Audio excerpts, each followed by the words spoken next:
আসসালামু আলাইকুম রহমতুল্লাহি বরকাতুহু। তে বন্ধুগণ, আশা করি আল্লাহ পাকের রসিম রহমতে সকলেই সহি সালামত আছেন।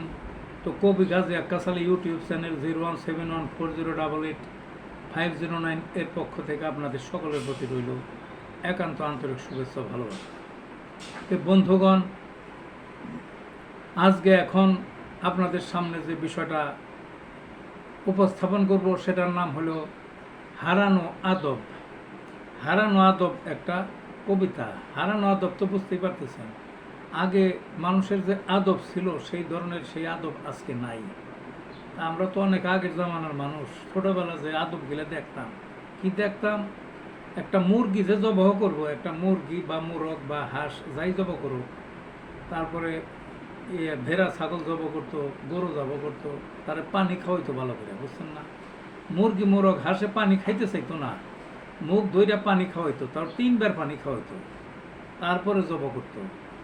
তাদের একটা এই ধারণা ছিল বা একটা আদব ছিল যে হোক পশু, হোক পাখি, হোক অন্য প্রাণী, তারপরে তো পানি তো খাওয়াইতে হবে মারার আগে বা মরার আগে। কত বড় আদব! তারপরে রাস্তাঘাটে বৃদ্ধ মানুষ চলতো, মুরব্বীরা চলতো, কত বড় আদব! তাদের দেখলে, ওই পুরুষদের দেখলে, শুধু বৃদ্ধই না, পুরুষদের দেখলে মহিলারা একটু দূরে সরে যেত, ঘুমটা দিয়ে মাথায় কাপড় দিয়ে একটু দূরে যেত। আবার একেবারে যারা বয়োজ্যেষ্ঠ মুরব্বী রাস্তাঘাটে, তাদের দেখলে পারে ওই ছেলেপিলারাই হোক বা যে বয়সের হোক, যায় পাও ধরে তারপরে সালাম দিত। কাজে এই যে জিনিসগুলো এখন তার এগুলো জানেন না আপনারা, বুঝছেন না? তাই কবি এই হারানো আদব নামক তার কবিতার মধ্যে এগুলা বোঝাবার চেষ্টা করছেন। কবি মানে আমার নিজেরই কবিতা এগুলা। তো যা হোক বন্ধুগণ, শুরু করা যাক। হারানো আদব। আগের দিনে মুরগি জবেহ 2জন লোকে মিলে জবেহের আগে পানি খাওয়াতো, বিসমিল্লাহ বলে। মহিলারা থাকতো দূরে, নাই জবেহের ধারে, আড়াই পুষে মুরগি জবাই, আল্লাহ আকবর বলে। সবাই বলতো বিসমিল্লাহ, ভাতের নলা তোলে, কেউ খেত না বেশি কিছু অন্যকে না দিয়ে।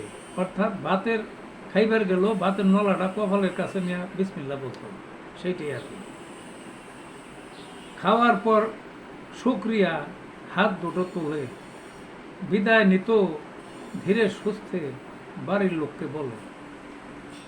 রাস্তাঘাটে চলতো সবাই নিচের দিকে চেয়ে, মহিলারা পুরুষ দেখলে যেত একটু দূরে, সামনে পড়লে মুরব্বীরা আবেগ আলপুত হয়ে 2 পা জড়িয়ে ধরে দোয়া চাইতো পরে। এই ছিল বন্ধুগণ হারানো আদব নামক কবিতাটা।